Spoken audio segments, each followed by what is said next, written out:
Petrol bunk వెళ్లి tank full చేయించుకుంటే మీ bike car ట్యాంకులో petrol మాత్రమే పడుతుందా లేక రాజకీయాలు కూడా చేరుతున్నాయా? ఇప్పుడు దేశవ్యాప్తంగా అదే చర్చ. E20 ఇంధనం నిజంగా భారత భవిష్యత్తా లేక ప్రజలపై బలవంతంగా రుద్దుతున్న ప్రయోగమా? నిన్న మొన్నటి వరకు నీటి ఆందోళనలతో అట్టుడికిన ఢిల్లీ ఇప్పుడు E20 నిరసనలతో వేడెక్కబోతుంది. రేపు ప్రధానమంత్రి నివాసం ముందు ఆందోళనలకు ఆమ్ ఆద్మీ పార్టీ సిద్ధమవుతుంది. విపక్షాల నుంచి ఎన్ని అభ్యంతరాలు వెల్లువెత్తుతున్నా కేంద్రం మాత్రం ఇది 100% శాస్త్రీయ విధానమేనని చెప్తుంది.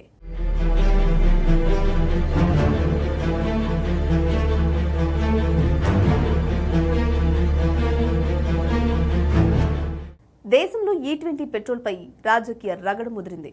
20% ఇథనాల్ కలిపిన పెట్రోల్ను కేంద్ర ప్రభుత్వం భవిష్యత్తు ఇంధనంగా ప్రచారం చేస్తుంటే ప్రతిపక్షాలు మాత్రం ప్రజలపై బలవంతంగా ప్రయోగం చేస్తున్నారని ఆరోపిస్తున్నాయి. ఢిల్లీలో ఆమ్ ఆద్మీ పార్టీ భారీ నిరసనలకు సిద్ధమైంది. ప్రధానమంత్రి నివాసం వరకు మార్చ్ నిర్వహించి లక్షలాది మంది సంతకాలతో వినతి పత్రం ఇవ్వనున్నట్లు ప్రకటించింది. మరోవైపు కాంగ్రెస్ కూడా ఇథనాల్ విధానంపై స్వతంత్ర దర్యాప్తు జరపాలని డిమాండ్ చేస్తోంది. E20 అంటే 20% ఇథనాల్, 80% పెట్రోల్ కలిపిన ఇంధనం. విదేశీ చమురు దిగుమతులపై ఆధారపడ్డాన్ని తగ్గించడం, రైతులకు చెరుకు, మొక్కజొన్న వంటి పంటలకు మార్కెట్ కల్పించడం, కాలుష్యాన్ని తగ్గించడం ఇవే కేంద్రం చెప్తున్న ప్రధాన లక్ష్యాలు. దేశ ఇంధన భద్రతకు ఇది కీలక అడుగని ప్రభుత్వం వాదిస్తోంది. ఇప్పటికే విస్తృత స్థాయిలో ప్రయోగాలు జరిగాయని, లక్షలాది వాహనాలు ఎలాంటి సమస్యలు లేకుండా నడుస్తున్నాయని చెప్తోంది. అయితే ప్రతిపక్షాల వాదన పూర్తిగా భిన్నంగా ఉంది. ఢిల్లీ మాజీ ముఖ్యమంత్రి అరవింద్ కేజ్రీవాల్ సాధారణ ప్రజలకు ఆప్షన్స్ ఇవ్వకుండా E20ను రుద్దుతున్నారని విమర్శించారు. కొంతమంది ద్విచక్ర వాహనదారులు తమ బైక్లలో ఇంజిన్ సమస్యలు వచ్చాయని కూడా చెప్తున్నారు. శివసేన నాయకుడు ఉద్ధవ్ ఠాక్రే సైతం కేంద్ర మంత్రి నితిన్ గడ్కరీని లక్ష్యంగా చేసుకుని తీవ్ర వ్యాఖ్యలు చేశారు. ఈ వివాదం పార్లమెంటుకు కూడా చేరింది.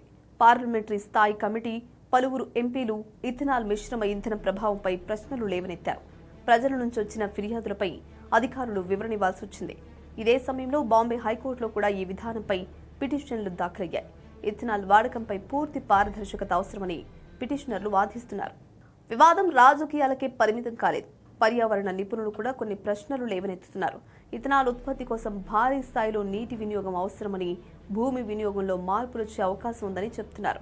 కేవలం వాహనాల కాలుష్యం మాత్రమే కాకుండా వ్యవసాయం, నీటి వనరులు, ఎరువుల వినియోగం వంటి అంశాల ప్రభావాన్ని కూడా సమగ్రంగా అంచనా వేయాలని సూచిస్తున్నారు. కేంద్ర ప్రభుత్వం మాత్రం అన్ని విమర్శలను ఖండిస్తోంది. వేలాది గంటల పరీక్షలు, లక్షల కిలోమీటర్ల రోడ్డు పరీక్షల తర్వాతే ఈ విధానాన్ని అమలు చేశామని చెప్తుంది. కేంద్ర మంత్రి నితిన్ గడ్కరీ ప్రకారం E20 వల్ల ఇంజిన్కు పెద్ద నష్టం జరిగినట్లు ఎలాంటి ఆధారాలు లేవు. పైగా ఇంధన వ్యయం తగ్గడం, విదేశీ మారక ద్రవ్యం ఆదా కావడం, కార్బన్ ఉద్గారాలు తగ్గడం వంటి ప్రయోజనాలు స్పష్టంగా కనిపిస్తున్నాయని ప్రభుత్వం చెప్తోంది. గడ్కరీ మరో కీలక విషయాన్ని కూడా ప్రస్తావించారు. 2016 తర్వాత తయారైన BS4 వాహనాల్లో కొన్ని రబ్బరు భాగాలు, గ్యాస్కెట్ల మార్పు అవసరం రావచ్చని అంగీకరించారు. కానీ అది సాధారణ సర్వీసింగ్లో భాగంగానే చేయొచ్చని స్పష్టం చేశారు. అంతేకాదు E20 వల్ల ఇంధన సామర్థ్యం 2 నుంచి 6% వరకు తగ్గొచ్చని కూడా చెప్పారు. అయితే వేగవంతమైన యాక్సిలరేషన్, మెరుగైన డ్రైవింగ్ అనుభవం లభిస్తుంది అనేది ఆయన వాదన.